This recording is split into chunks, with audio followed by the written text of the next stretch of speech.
corazón te ando buscando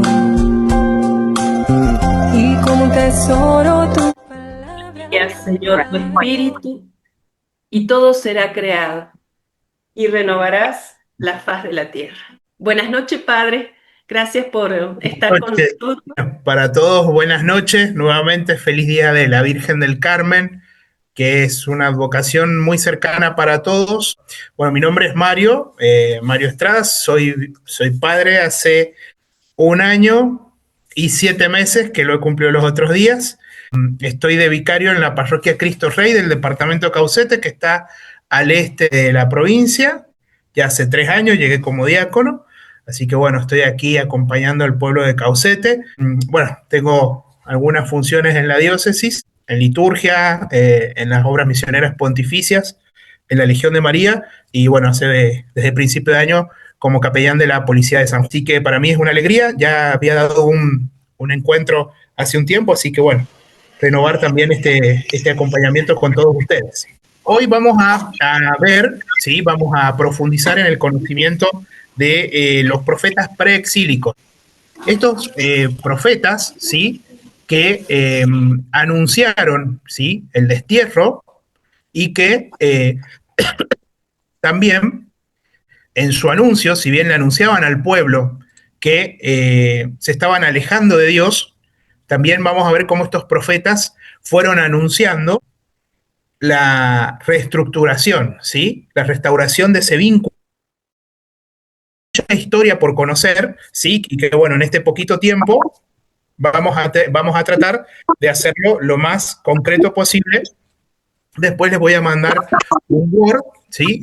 Un documento, bueno, un PDF lo voy a mandar para que puedan después detenidamente profundizar. Los profetas preexílicos, pero también están anunciando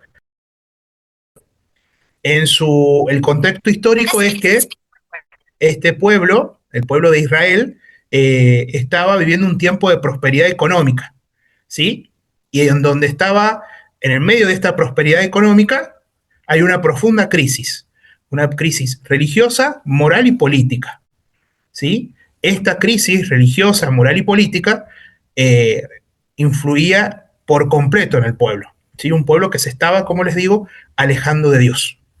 ¿Y quiénes son estos profetas? Las características generales de profetas preexílicos es que, bueno, van a predicar, van a desarrollar su ministerio, salvo uno es el que va a atravesar el exilio, van a predicar el exilio, lo que estaba por ocurrir, que es el exilio a Babilonia, ¿sí?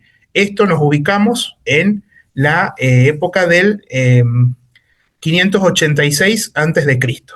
En el mensaje general vamos a ver que hay un llamado constante a la conversión. Denuncian sobre todo la idolatría, están adorando a otros dioses, no al Dios verdadero, sino a otros dioses, y hay mucha injusticia. Una característica también de todos estos profetas es que ellos van a defender, a los más débiles, que son los pobres, las viudas, los huérfanos y los extranjeros, ¿sí? Ellos van a cuidar y van a proteger a todos estos, a toda esta parte del pueblo que es el pueblo más castigado. Y en esto que les decía recién de que denuncian la idolatría, los profetas insisten, estos profetas preexílicos, en el que el culto, ¿sí? La vida religiosa, tiene que tiene que estar unido a la vida moral, ¿sí? No están separados, sino que es un todo, ¿sí? Nosotros, trasladándolo a nuestra realidad, nosotros no somos no somos personas disociadas, sino que nuestra vida de fe tiene que ir unido, ¿sí? A nuestra vida moral. No somos una cosa en la iglesia y otra cosa de la puerta para afuera, ¿sí? Justamente nuestro desafío, y más en este tiempo, es que lo que vivimos de la puerta para adentro o dentro de nuestros grupos podamos demostrarlo para afuera, ¿sí? Que seamos testimonio de fe para todos nuestros hermanos. Los profetas anuncian, este grupo de profetas van a anunciar el juicio de Dios, ¿sí? Como consecuencia del pecado. El pecado es, ellos se han alejado de Dios. Aquí vemos el efecto que tiene el pecado. Se han alejado de Dios, se están alejando de Dios y este efecto es el que va a repercutir en la vida del pueblo. ¿Qué es lo que hacen estos profetas? Aparte, como les decía recién, de denunciar, anuncian, ¿sí?, la reestructuración, la conversión. ¿Qué van a mantener estos profetas? Van a mantener viva la esperanza de la restauración del pueblo. Y estos profetas son los que van a anunciar, ¿sí?, que ya lo vamos a ver, vamos a ir a citas bíblicas concretas, van a anunciar la venida de Jesús, van a anunciar la venida del Salvador. Podríamos decir que el mensaje central de este grupo de profetas, vamos a ver también, que ya se los voy a explicar, que no solamente están profetas mayores, también hay varios profetas menores. El anuncio, ¿sí?, el mensaje central de estos profetas, lo podemos reducir o resumir en 4 ideas principales. Por un lado, la fidelidad de Dios, ¿sí? A pesar del pecado del pueblo, a pesar de que nosotros, es lo que nos pasa también en nuestra vida cotidiana, nos podemos alejar de Dios, podemos desconfiar de Dios, Dios sigue siendo fiel a su pueblo, sigue siendo fiel a la alianza, ¿sí? No hay nadie más grande que Dios, de que Él sigue siendo fiel a lo que nos prometió, ¿sí? No creemos en un Dios que no cumple su palabra. Lo que nosotros tenemos que descubrir, que ya lo vamos a ver, es que la alianza implica también dejar que Dios obre en nuestra vida, ¿sí? Implica abandonarnos en la voluntad de Dios, ¿sí? Después, la segunda idea principal, conversión, la segunda idea fundamental es que la conversión tiene que ser una conversión sincera, no es conversión media, para que realmente dejemos y que podamos experimentar la presencia de un Dios que es fiel a su promesa, nuestra conversión tiene que ser sincera, no a medias, ¿sí? Esa es la segunda idea, el segundo punto central del mensaje de los profetas. La tercera es que ¿qué es lo que le agrada más a Dios? Más que un culto, que es el cumplimiento de un rito y que muchas veces puede ser vacío, ¿sí? Podemos ser buenos cumplidores de los ritos, pero si eso no va unido a practicar la justicia y la misericordia, no tiene sentido, ¿sí? Para Dios, ¿qué es lo más agradable? Que seamos justos y que seamos misericordiosos, ¿sí? Y no solamente el cumplir un culto, ¿sí? Que lo vemos también en varios pasajes, no solamente de los profetas, sino también cuando en el pasaje bíblico de la ofrenda en el templo. ¿Qué fue más fuerte? ¿La moneda que dejó la viuda o en la donación que hizo el judío? Esa viuda que tenía lo único que le quedaba, ¿sí?, pero que lo hizo con fe, o el judío que le dio lo que le sobraba. Ahí también vemos cómo el ejemplo de estos dos personajes, ¿sí?, vemos que realmente fue más sincero lo que dio esa pobre viuda y no lo que dio el publicano que se acercó y dio más, ¿sí? Bien.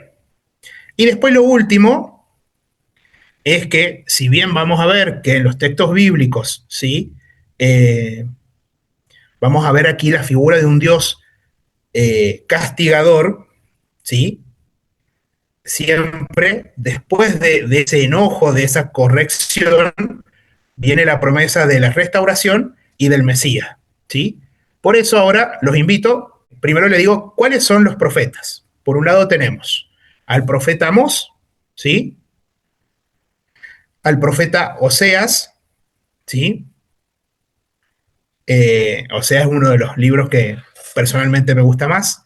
Al profeta Isaías, ¿sí?, de los profetas mayores, pero solamente lo que se conoce desde la teología bíblica, al proto-Isaías, es decir, a los primeros capítulos de Isaías, ¿sí?, que es desde el capítulo 1 al capítulo 39. Solamente ahí vamos a encontrar este mensaje, ¿bien?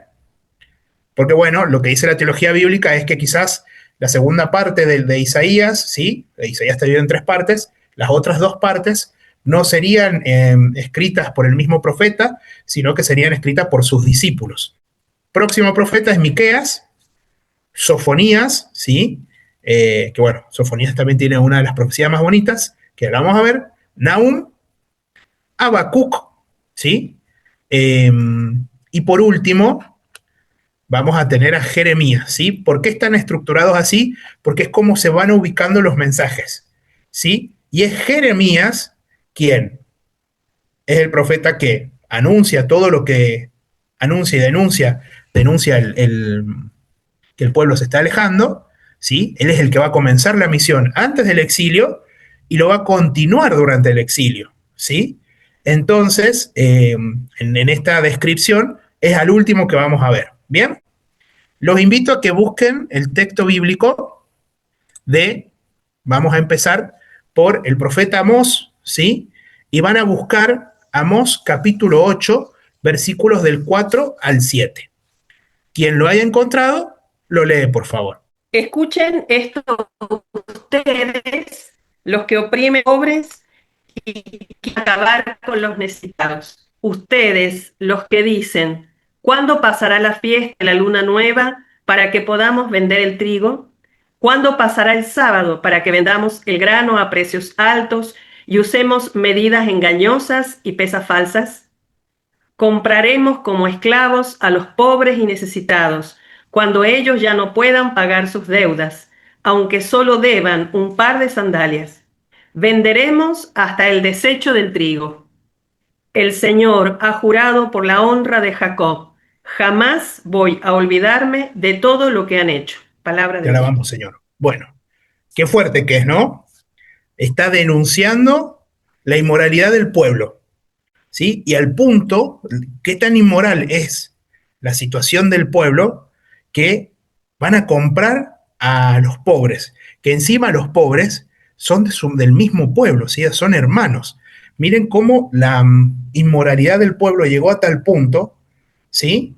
De que está denunciando el profeta que van a comprar a los propios hermanos que ya no pueden vivir, no tienen cómo vivir, cómo sustentarse, ¿sí? Tan inmoral estaba el pueblo. Eso vemos, acá vemos una de las denuncias, ¿sí? La inmoralidad del pueblo y cómo los profetas insisten y cuidan mucho a los más desprotegidos, ¿sí? Porque aquí vemos cómo afecta el pecado, ¿sí? El pecado es el pueblo se está alejando de Dios, ¿sí? Es un pueblo que lo ha dejado de lado, no está siendo fiel a la promesa, ¿sí? Y en el pecado, como todo el pecado tiene su efecto comunitario, está afectando a todo. La inmoralidad del pueblo afecta hasta el más débil, digamos, al más desprotegido. Y es ahí donde está puesta la mirada de Dios. Los invito a que busquen ahora del libro del profeta Oseas, el capítulo 6, el versículo 6. Porque yo quiero amor y no sacrificios, conocimiento de Dios más que holocaustos. Palabra Bien, del Señor. te alabamos, Señor. Bueno, acá vemos también lo que les decía recién. No pasa tanto por el culto, ¿sí? Por lo que ofrecemos, por lo exterior. Lo que está pidiendo es un sacrificio que es más profundo, ¿sí? Porque el sacrificio no es solamente, en nuestro caso, llevándolo a nuestra vida de fe, no solamente el sacrificio es participar de la misa y presentar el pan y el vino. El pan y el vino también es el símbolo de nuestro sacrificio, ¿sí? De qué le ofrecemos a Dios. Le ofrecemos un corazón que permanentemente busca la conversión o un corazón que no confía totalmente en Dios y por lo tanto no se abandona a la voluntad de Dios, ¿sí? Un corazón que no se deja transformar completamente por Dios. Y eso también los invito a que cada vez que el sacerdote está por hacer la oración colecta, ¿sí? Que es la oración en la que se recolecta todas las intenciones, incluso cuando se presenta el pan y el vino, tiene un significado mucho más grande, porque estamos presentando los dones que se van a convertir en el cuerpo y la sangre de Jesús, ¿sí? Son dos momentos muy importantes en donde es el momento de ofrecer qué es lo que tenemos, ¿sí? ¿Qué le entregamos? Hasta hay que entregarle las cosas que tenemos que renunciar, que desprendernos, ¿sí? ese es el momento de entregar a Jesús, ¿sí? De entregarle al Señor lo que necesitamos desprendernos, lo que necesitamos renunciar y lo que le tenemos que agradecer, ¿sí? No solamente todo pasa por la intención, una intención particular. No solamente todo pasa por entregar el pan y el vino. Ahí va también todo lo que nosotros le queremos entregar a Dios, ¿sí? Incluso si nos cuesta la conversión, ahí es cuando tenemos que pedirle la gracia al Señor de un corazón que se deje convertir. Por eso insiste el profeta en no es solamente el rito, sino también el poder entregar todo lo que somos, ¿sí? Porque la misericordia, todos de alguna forma hemos experimentado la misericordia de Dios. La experimentamos en la confesión. La confesión no es solamente ir a decir nuestros pecados y que nos den una penitencia para hacer para hacer una enmienda y nada más. Es reconocer que pecamos. Es lo que le pasaba al pueblo. El pueblo aquí no estaba reconociendo que se estaba alejando de Dios. Ya después lo verán cuando vean la época del exilio. Ahí se da cuenta el pueblo que se había equivocado. Es el mismo proceso que hacemos nosotros en la confesión. Siguiendo con el profeta Oseas, ¿quién se anima a leer? Capítulo 11, versículos del 1 al 9. Por un lado tenemos lo que Dios nos pide, ¿sí? No quiero misericordia y no sacrificio, y ahora vamos a ver que ese viene a ser la denuncia, y el anuncio y la denuncia, ¿sí? Porque ahí nos está diciendo, no solamente es un rito, sino una conversión sincera. Vamos a lo que dice el capítulo 11, versículos del 1 al 9. Yo he amado a mi pueblo Israel desde que era niño. Estaba en Egipto y yo lo llamé. Pero cuanto más lo llamaba, más se alejaba de mí.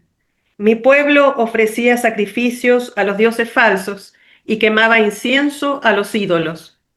A pesar de eso, al pueblo de Efraín lo tomé en mis brazos y le enseñé a caminar.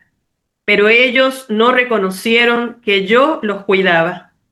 Los atraje hacia mí con lazos de ternura, con cuerdas de amor. Los traté como quien levanta a un niño y lo abraza. Me incliné hacia ellos para darles de comer, pero ellos no quisieron volverse a mí. Por eso tendrán que volver a Egipto y Asiria reinará sobre ellos. La espada caerá sobre sus ciudades y destruirá sus fortalezas y pondrá fin a sus planes. Mi pueblo está decidido a alejarse de mí. Gritan hacia lo alto, pero nadie los ayuda. ¿Cómo podría dejarte, Efraín? ¿Cómo podría abandonarte, Israel? ¿Podría destruirte como destruía la ciudad de Adma o hacer contigo lo mismo que hice con Zeboyín? Mi corazón está conmovido. Estoy lleno de compasión por ti. No actuaré según el ardor de mi enojo, ni vendré a destruir a Efraín, porque yo soy Dios y no hombre.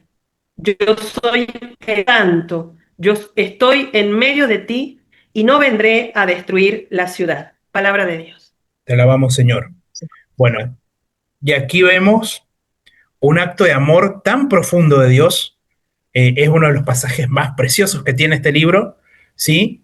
Que dice cómo nos ama, ¿sí? Incluso mientras lo escuchaba, hasta se me eriza la piel, ¿no? Porque el sentir que Dios nos ama de una forma tan, pero tan profunda, hace su acto de amor tan público, ¿sí? Dios les está diciendo, los amo, no los voy a abandonar nunca, los atraigo con lazos de amor, los llamé desde Egipto, ¿sí? Y en el medio dice, bueno, pero se van a alejar, pero al final dice, yo no destruiré, ¿sí? Es un reproche cargado de amor, o sea, ustedes se están alejando, pero yo los amo tan profundamente que yo nunca los voy a destruir, ¿sí? Por eso, por ahí me es muy fuerte que el pueblo de Israel, con todo lo que experimentó, a mí me genera todavía por un poquito de no enojo, pero sí me llama mucho la atención. ¿Y por qué no lo escucharon a Jesús? Si ya los mismos profetas le estaban diciendo que iba a venir el Salvador, que Dios los amaba, ¿sí? Y este acto de amor, este capítulo, si algún día tienen que dar una charla, si tienen que profundizar en un grupo, los invitan a que den un momento de oración y de formación, se los invito a que lo utilicen. Sobre todo cuando hay situaciones en grupos en donde están perdiendo el sentido, o si tienen una persona que está pasando hasta por un momento de oscuridad, ¿sí? De oscuridad en la fe, inviten a que lean un pedazo de este texto, ¿sí? Pueden obviar la parte de la queja de Dios, pero lo primero, te llamé desde el desierto, te atraje con lazos de amor, ¿sí? Es un amor tan profundo el que Dios nos tiene, ¿sí? Que siempre nos trae con amor, ¿bien? Bueno, dejamos Oseas. Vamos a pasar a la primera parte del libro de Isaías, ¿sí? En los primeros versículos va a insistir en la conversión y en la búsqueda de la justicia verdadera, ¿sí? Yo quiero que nos detengamos en dos cosas, tres, que es, primero, ¿cuál es la vocación del profeta? ¿Sí? ¿Qué es lo que el profeta tiene que hacer? ¿Sí? ¿Cuál es el ministerio profético? Entonces los invito a que quien desea leer capítulo 6, versículos del 1 al 8. El año de muerte del rey Osías, vi al Señor sentado sobre un trono alto y excelso, el borde de su manto llenaba el templo. Por encima de él había serafines erguidos, con 6 alas cada uno. Con 2 alas se cubrían el rostro, con 2 alas se cubrían el cuerpo, con 2 alas volaban y se gritaban el uno al otro. Santo, santo, santo, el Señor Todopoderoso, la tierra está llena de su gloria, y temblaban los umbrales de la puerta al clamor de su voz, y el templo estaba lleno de humo. Yo dije, ay de mí, estoy perdido. Yo, hombre de labios impuros, que habito en medio de un pueblo de labios impuros, he visto con mis ojos al Rey y Señor Todopoderoso. Y voló hacia mí uno de los serafines, con un carbón encendido en la mano que había retirado del altar con unas tenazas. Lo aplicó a mi boca y me dijo, mira, esto ha tocado tus labios, ha desaparecido tu culpa, está perdonado tu pecado. Entonces escuché la voz del Señor que decía, ¿a quién mandaré? ¿Quién irá de nuestra parte? Contesté, aquí estoy, mándame. Palabra de Dios. Te alabamos, Señor. Muy bien. Aquí, digamos que podemos decir que hay mucho consuelo en la experiencia que tiene el profeta de el comienzo de su llamado al ministerio profético, ¿sí? Hay un dato curioso, un dato que sirve también, que es el fundamento litúrgico del santo, el santo que cantamos o que lo podemos rezar en la misa, ¿sí? Durante la plegaria eucarística. Acá está el 3 veces santo, ¿sí? Acá tenemos el fundamento bíblico del santo, santo, santo, es el Señor Dios del universo, lleno está en el cielo y la tierra de su gloria, hosana en el cielo, ¿sí? Ese es un dato litúrgico que si alguna vez les ha llamado la atención, aquí está el fundamento bíblico, ¿bien? ¿Por qué es 3 veces santo? ¿Por qué se dice 3 veces, ¿sí? Y por qué tiene esa estructura que se debe respetar, ¿bien? Dejando al lado ese dato de color y un dato litúrgico, aquí vemos, y aquí está centrada nuestra misión profética, porque también todos nosotros somos profetas, ¿sí? No es que son profetas algunos, acuérdense que desde el bautismo nosotros somos sacerdotes, profetas y reyes, ¿sí? Tenemos nuestra misión profética, no es para algunos. Todos estamos llamados desde el bautismo a ser profetas. ¿Estamos capacitados? No. El que capacita es Dios, ¿sí? Dios nos ha elegido, nos va a capacitar y nos dará las herramientas en su debido momento para para desarrollar nuestra misión profética, ¿sí? Ninguno de los profetas estaba preparado. Dios lo eligió. Obviamente hay algo que está reservado al misterio de Dios, por qué lo eligió y por qué nos elige a cada uno, pero todos tenemos nuestro ministerio profético que lo tenemos que desarrollar, lo tenemos que poner al servicio de los demás. Dios nos va a ir capacitando y nos va a ir mostrando por dónde va a ir el ministerio profético. ¿Sí? Aquí vemos que una de las primeras reacciones de Isaías es, yo no estoy preparado, ¿sí? Yo no sirvo para esto, pero después, ¿qué dice? Al final dice en el versículo 8, yo oí la voz del Señor que decía, ¿a quién enviaré y quién irá por nosotros? Y yo respondí, aquí estoy, envíame. ¿Sí? Y Dios les responde, ve, tú dirás a este pueblo, escuchen, sí, pero sin entender, miren bien, pero sin comprender, ¿sí? Aquí vemos que no fue fácil también para el profeta decir que sí, pero Dios lo fue preparando, el profeta Isaías. Dentro de esta vocación del profeta, en el próximo capítulo va a aparecer el primer anuncio de la venida del Salvador, ¿sí? Vamos, ¿quién se anima a leer el capítulo 7 del profeta Isaías, versículo 14?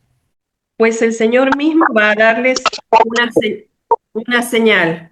La joven está encinta y va a tener un hijo al que pondrá por nombre Emmanuel. Muy bien. Aquí en esta profecía vemos el primer anuncio de la venida del Salvador, el Emmanuel, el Dios con nosotros, el que va a estar con nosotros, ¿sí? El que se va a hacer uno de nosotros y el que va a compartir nuestra condición, nuestra vida, ¿sí? Ese es uno de los primeros anuncios. Después da una característica de el Salvador, que lo encontramos en el capítulo 9 de Isaías. Quien quiera leer, capítulo 9, versículos del 1 al 6.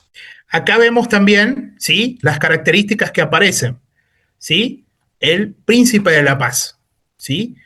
El yugo que pesaba, ¿sí?, ya tendrá ya no va a pesar. El yugo es ese famoso, el yugo que describe, perdón, es el yugo del pecado, ¿sí? La carga del pecado, ¿sí? Y acá es cuando aparece esta característica tan bonita que es el príncipe de la paz, ¿sí? Es esa paz, ese Manuel, ¿sí? El Dios con nosotros es el príncipe de la paz. Con él va a reinar la paz, ¿sí? Que después veremos en los textos bíblicos de los evangelios, que no es una paz que quiere decir, no es ausencia de problemas, sino que es una paz que brota de la resurrección, la paz que Jesús da, ¿sí? Una paz que proviene de la resurrección y que trasciende toda nuestra vida. Bien, acá vemos una respuesta al pecado del pueblo, será que vendrá ese Emmanuel, el Dios con nosotros, que es un príncipe de la paz. Bien, bueno, para continuar, después vuelve a anunciar otra profecía que es el retoño de Jesé, ¿sí? Que eso se los dejo para que después lo lean ustedes. Vamos a pasar al profeta Miqueas. Les pido por favor que busquen Miqueas capítulo 5, versículos del 1 al 4. Acá aparece otra profecía muy importante que va anunciando lo que pasará posterior al exilio, ¿sí? Él traerá la paz cuando los asirios invadan nuestro país y asalten nuestros palacios. Enviaremos contra ellos 7 jefes y 8 dirigentes. En cuanto a ti, Belén Efratá, pequeña entre los clanes de Judá, de ti haré que salga el que gobierne a Israel, y cual proviene de tiempos muy antiguos. Ahora el Señor dejará a los suyos, pero solo hasta que dé a luz la mujer que está esperando un hijo. Entonces se reunirán con sus compatriotas los israelitas que están en el destierro. Aquel gobernante se establecerá con firmeza para pastorear a su pueblo con el poder y la majestad del Señor su Dios. Y ellos podrán vivir en paz, porque Él será engrandecido hasta los confines de la tierra. Aquí vemos que no es un gobernante cualquiera, ¿sí? Si bien de este pueblo, el más pequeño, el insignificante, el pueblo de los pobres, de ahí saldrá el que gobierne, pero no un gobierno temporal, ¿sí? El profeta es muy claro, es un gobierno que llegará a todos los confines de la tierra. Es un gobierno que es mucho más grande que el gobierno de David, ¿sí? También recordemos que de Belén, ¿quién nació? ¿Quién salió? ¿Sí? Salió David. Pero es mucho más que eso. Es realmente el que va a gobernar, ¿sí? Y Miqueas vuelve a anunciar que el nacimiento será de una mujer, ¿sí? Y acá vemos otra prefiguración de María, ¿bien? Lo que conocemos como las prefiguraciones. Los anuncios, las las imágenes, las figuras que, perdón, no es una prefiguración, son anuncios de una mujer, porque las prefiguraciones son figuras de los textos bíblicos del Antiguo Testamento. Generalmente todas las mujeres protagonistas del Antiguo Testamento son prefiguración de María, pero va anunciando que de una mujer, ¿sí?, va a nacer el Salvador. Bien, vamos a eso del libro de Miqueas. De Sofonías, vamos al libro de Sofonías, capítulo 3, versículos del 14 al 17. ¿Sí? Grita, ciudad de Sión, lanza vítores, Israel. Festéjalo, exultante Jerusalén, capital, que el Señor ha expulsado a los tiranos. Ha echado a tus enemigos, el Señor dentro de ti es el Rey de Israel. Ya no temerás nada malo. Aquel día dirán a Jerusalén, no temas, Sión, no te acobardes. El Señor tu Dios es dentro de ti un soldado victorioso, que goza y se alegra contigo, renovando su amor, se llena de júbilo por ti. Palabra de Dios. Te alabamos, Señor. Acá vemos, ¿sí? Alégrate. Alégrate. La salvación viene de Dios. Dios es el que tiene la victoria siempre. Es el que tiene la victoria frente al pecado, ¿sí? Este pecado, representado por los enemigos, que es el estar alejado de Dios, ¿sí? Dios es el que va a triunfar. Alégrate, gózate, ¿sí? Después vemos que en el caso, eso es el libro de Sofonías. Después, el libro de Nahum, ¿sí?, que yo después les voy a pasar el texto bíblico, hace referencia mucho, especialmente ahí va a salir una cita bíblica, en que Dios protege a aquel que confía en Él, ¿sí? Viéndolo desde el Antiguo Testamento, ¿sí? Nosotros en nuestra experiencia de fe sabemos que Dios protege a todos, ¿sí? Pero insiste mucho en la confianza en Dios, ¿sí? Cuando, que es lo que les decía hace rato, nosotros hacemos experiencia de que realmente Dios es fiel a su palabra, cumple su promesa, sentimos esa experiencia de la protección de Dios, es cuando también nos abandonamos en Él, ¿sí? Cuando confiamos más en Él, ¿sí? Bueno, después el otro, ya voy mirando el reloj, el otro profeta, ¿sí?, es Habacuc. De Habacuc vamos a ver una sola cita bíblica, que es Habacuc capítulo 2, versículo 4. El ánimo soberbio fracasará, pero el justo por su fidelidad vivirá. Bien. ¿Quién es? Te alabamos, Señor. ¿Quién es el justo? El justo no es solamente el que practica la justicia, ¿sí?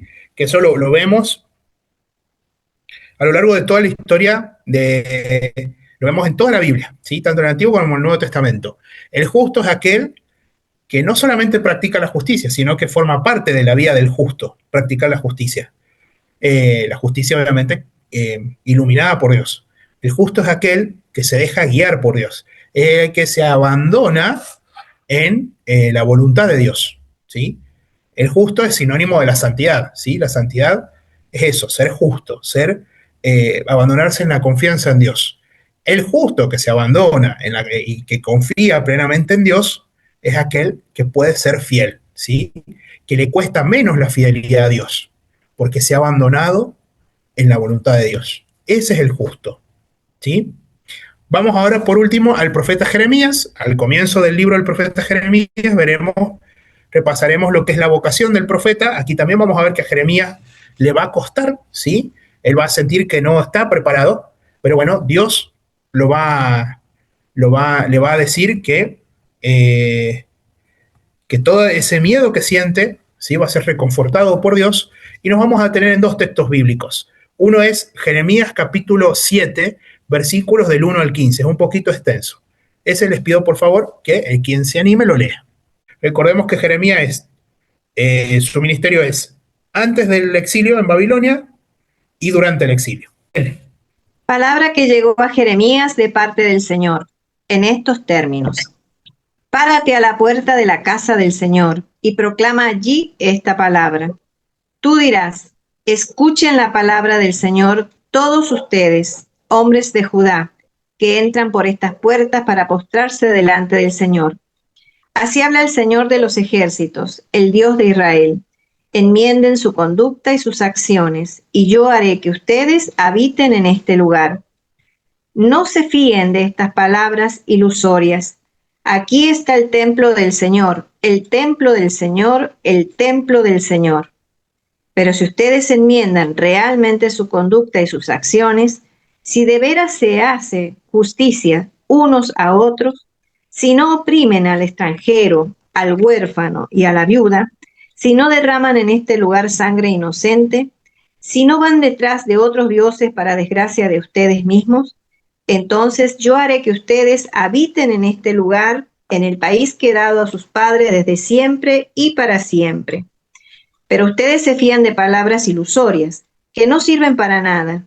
Robar, matar, cometer adulterio, jurar en falso, quemar incienso a Baal, y detrás de otros dioses que ustedes no conocían.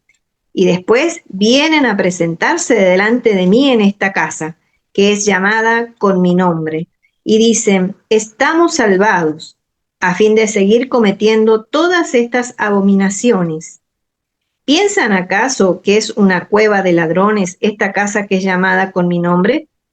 Pero yo también veo claro, oráculo del Señor. Vayan a mi lugar santo del Silo, donde yo hice habitar mi nombre en otro tiempo, y vean lo que hice con él a causa de la maldad de mi pueblo Israel.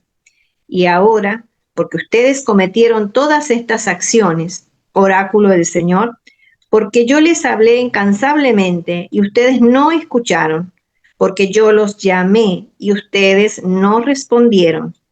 Yo trataré a la casa que es llamada con mi nombre, en la cual ustedes han puesto su confianza, y al lugar que les he dado a ustedes, lo mismo que a sus padres, y de la misma manera que traté a Silo. Los arrojaré lejos de mi rostro, como arrojé a todos los hermanos de ustedes, a toda la descendencia de Efraín. Palabra del Señor. Te alabamos, Señor. Bueno, acá vemos, es prácticamente, si bien es la última advertencia ya, yo digo que más que una última advertencia, es un grito desesperado porque el pueblo se convierta. Les recuerda algo que ya pasó, ¿sí? Que también tuvo que ver con la corrupción, ¿sí? La caída del pecado fue en la época en donde los encargados del templo eran los descendientes de Elí, ¿sí? Bueno, ellos vivieron una inmoralidad que fue realmente destructiva, ¿sí? No cumplían con su misión de ser quienes guiaran el culto, ¿sí? Habían caído en la inmoralidad. Entonces, ¿qué dejó Dios? Que invadieran los filisteos, le quitó la protección, los filisteos atacaron a Israel, ¿sí? Y bueno, el pueblo de Israel fue derrotado, el arca de la alianza fue capturada, ¿sí? Y después, eso está en el primer libro de Samuel, y después la ciudad de Silo fue destruida y quemada, ¿sí? Aquí, y les recuerda eso, ¿no? Miren una infidelidad que ya ocurrió a causa de la corrupción, de la inmoralidad. Este ha sido el último grito desesperado de Dios. Después de eso vendrá el exilio en Babilonia. ¿Qué pasa? Para cerrar lo que dice el profeta, vamos a casi al final del libro del profeta Isaías. Ya les digo, es Isaías 31, versículos del 31 al 34. Perdón, Jeremías 31, versículos del 31 al 34. Miren que llegan días, oráculo del Señor, en que haré una alianza nueva con Israel y con Judá.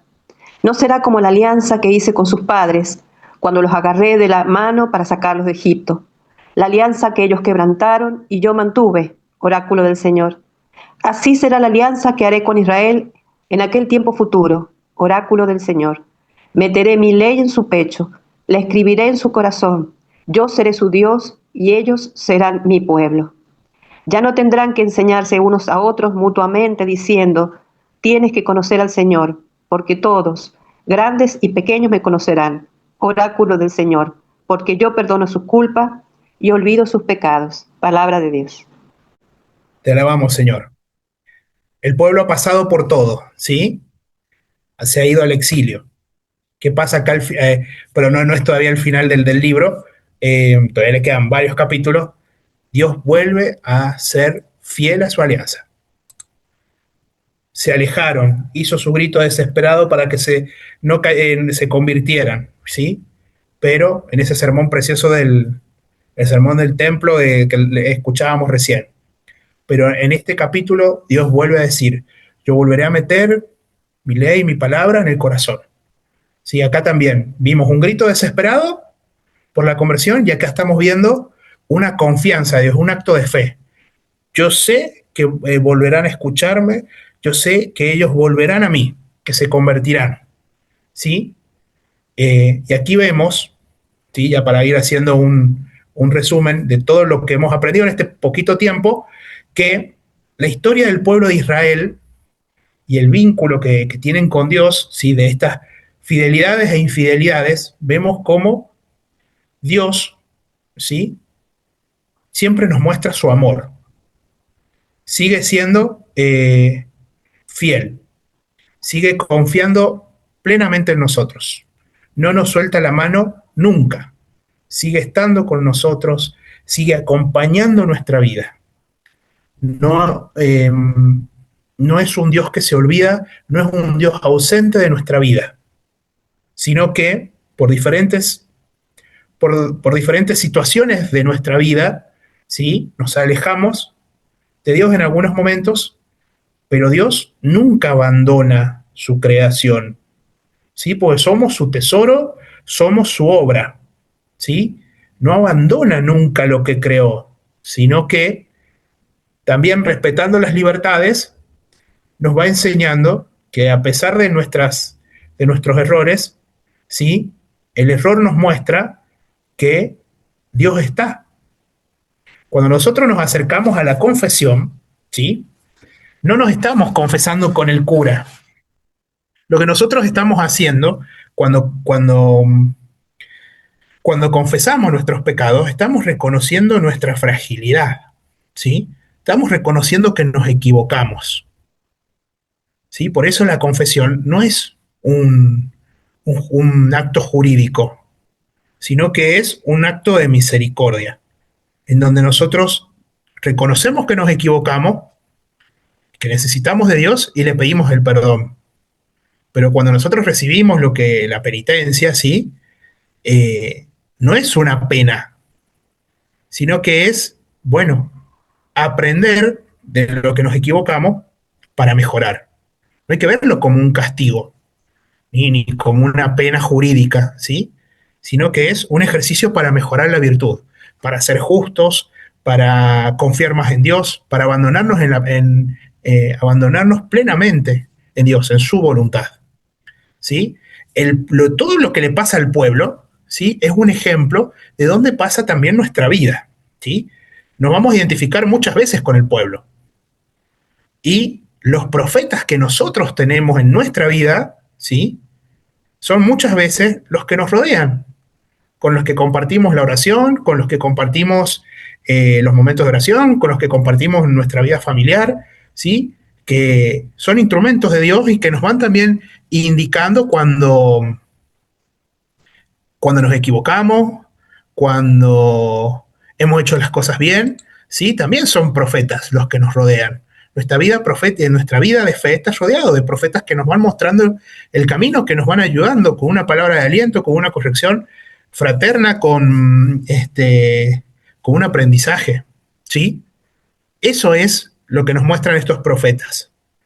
Anunciaron el error, pero inmediatamente va anunciada la confianza, va reafirmada la confianza de Dios en nosotros. ¿Qué es lo que tenemos que llevar a nuestra vida de fe? Es que tampoco nos tenemos que dormir en los laureles, ¿sí? Bueno, hoy nos equivocamos, pero mañana Dios nos confesamos, Dios nos perdona y listo. No, tenemos que aprender del error, ¿sí? A no volverlo a cometer, obviamente, a acercarnos a la confesión, a si si hemos tenido una diferencia con un hermano de comunidad, poderlo hablar, ¿sí? Es eso lo que nos enseñan estos libros, ¿sí? Pero sobre todo está el amor de Dios, cómo Dios va acompañando nuestra vida. Dios no nos abandona nunca. Nuestra vida es una historia de salvación de Dios, ¿sí? Con Dios. Y como toda historia de salvación no es abandonada por Dios. Tenemos que aprender de los errores, de que nos equivocamos, tenemos que, a partir del aprendizaje, acrecentar nuestra vida de fe, ¿sí? Abandonarnos más en la voluntad de Dios, a desprendernos de lo que realmente necesitamos entregarle a Dios, a renunciar a aquello que nos aleja, ¿sí?, de Dios, a realmente dejar que Dios sea quien nos acompañe en nuestra vida, sea el rey, ¿sí?, el que reine en nuestra vida, que es algo que cuesta, pero todos los días hay que ir aprendiendo, ¿sí? Y acrecentando la virtud, ¿sí? Ir trabajando la virtud de la renuncia, del desprendimiento, ¿sí? Y sobre todo a crecer en la confianza de Dios, porque Dios nunca nos abandona,